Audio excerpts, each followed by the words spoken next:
Welcome back to the channel, guys. I already have a huge smile on my face because ARMYTRIX sent out a super sick shock for the ZX-10R. Maybe you've heard of the company ARMYTRIX before, but they make a ton of exhausts for cars, and now they're getting into the motorcycle gang. They've got exhausts.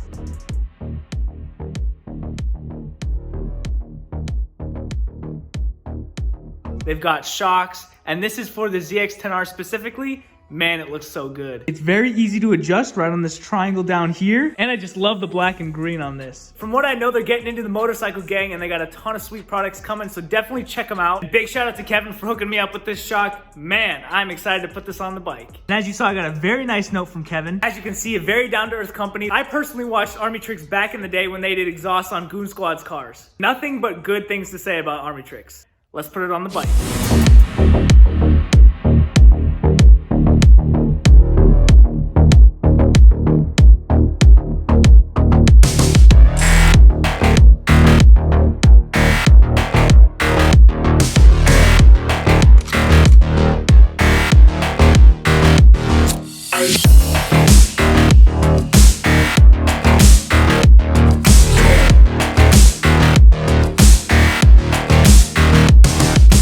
That has got to be the easiest shock install I've ever done in my entire life, but I've only done one shock install in my life. That thing fit in there perfectly, and man, Kawasaki does a great job allowing me to reach all the bolts and swap it right out. I'm just in love with this green. ARMYTRIX, you killed it. We're going riding soon, so I'm gonna let you guys know how this thing feels on the road.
ARMYTRIX shock in the rear of the bike worked absolutely flawless, super comfortable and adjustable. I did adjust it pretty low because I'm pretty short. I just feel super comfortable having flat-footed on the ground whenever I'm on the bike. It feels way more maneuverable for me. I like it.